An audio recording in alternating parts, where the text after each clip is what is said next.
In my previous life, I ran a dev team for a software company that built software for law firms. We built our BI platform on Tableau, and lawyers were accustomed to their tables. And one of our firms would spend 3 weeks putting together a 200-page notebook for their partners meeting that occurred every quarter. And after they got Tableau, the 3 weeks disappeared, and they actually just sent out a Tableau workbook to the partners, and they would open it up in the meeting and then answer questions on the fly versus take all these questions, go back, and that whole cycle of waterfall approach to getting the answer. So you have that flexibility. You can just take the image or the actual workbook. There's a plugin if you wanted to go into PowerPoint. You had Tableau server, you could have a live chart in PowerPoint. We've also introduced the concept of story points to Tableau. So let me give you an example of that. Story points. So if you wanted to work someone through or walk them through a particular path of your analysis, right? You have the ability in Tableau to do that. So in this case, it kind of explains what this visual is, and there's obviously a navigation for me to go through the story as it's walking me through it. And then 75% of loans are smaller than $1,000, and then most active are women in these countries. So if you wanted to present a more longer narrative, you have that flexibility in Tableau as well. It's not to replace PowerPoint, but it gives you the interactivity along with some of the storytelling. And that's an area that we're going to be focusing on more and more as we continue development. We're not a publishing system, so you'll get it. There'll be maybe some variances. It won't be a perfect replication necessarily. You might have to play with it a little bit. I've heard some customers will build 2 different workbooks, one that has specific hard-coded canvas sizes so they know exactly what they can get on print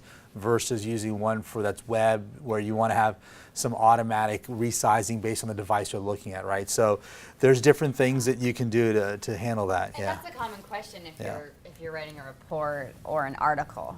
And so you can absolutely design these so the picture is the perfect size. And then you can include a caption. Naturally, Tableau will describe what the visualization is telling you. So yeah, I've seen it in a lot of publications. So in this case, I'm looking at some data broken down by state. I want to see over time, are there any kind of changes to that data? So what I'm going to do is take this date field here and we'll throw it out to, how do I do this as an option? My page shelf and say look at it on a month-year basis, right?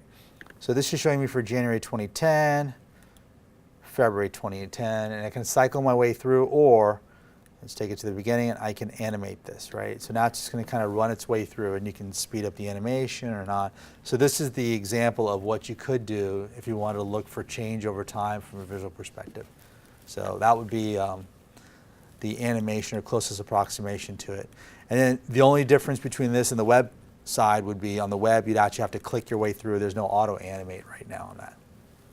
Does that answer your question on the time aspect? And then from a trend perspective, one of the beautiful things about Tableau is, you have a date field.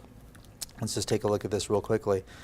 It's a singular date field. I want to decompose this down to different levels or granularity. So if I look at that data by date, it starts off at the year level, but I can work my way down to quarterly, take it down to a monthly basis, and really the granularity I can get to is pretty fine. I mean, in this case, I can go down to daily, or even further. You can get down to, I think, down to seconds over here. Yeah. So if my date time values were in seconds, in this case they're not, I could get down to the second level. So we have customers in manufacturing lines are looking at system behavior, systems that are in and out of control, looking at readings that are coming off their devices per second. You have some functions to modify dates. So in this case, this date function here, if you had a string that said this, you got to do the change type or apply this date function. What I saw a case was the date column in this data set had OG1, OG2, OG3. That's it, right? No year or anything like that. So what the formula turned out to be was someone did date, and then they took their string date field here, and then added just literally a comma 2012 to it because they knew it was 2012 data, and turned it into a date field they could then do trend analysis again. So you have some flexibility to do things like that within Tableau. In version 9, we allow you to do some more cleanup. Here was the formula. So this is a case where this is how the original date field came in.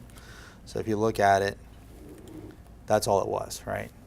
And Tableau really couldn't trend off of that. So what someone did was creative enough to just append 2012 on there, turn it into a date, and then you get all the benefits of Tableau date decomposition and trend analysis. So then you're able to use this alternate field, look at dates by date, and in this case there's only 1 year, just show me exactly, and so this is daily data there.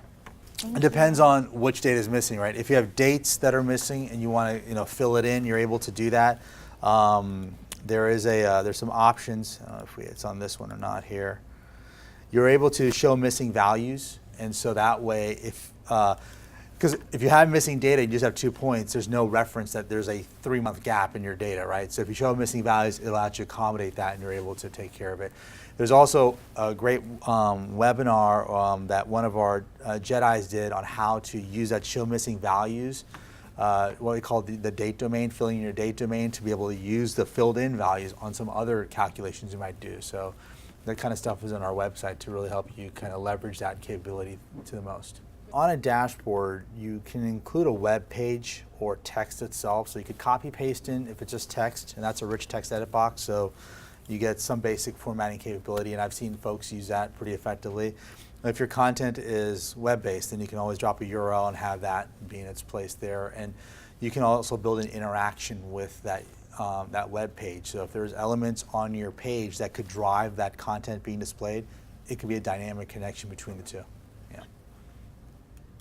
And there's a lot of annotation capabilities within a visual. So if I wanted to draw this out or bring attention to this, I would annotate that mark, and it'll bring in the live numbers. So if that data was changing over time. And so now as I move this around, oops, can I grab that? There we go.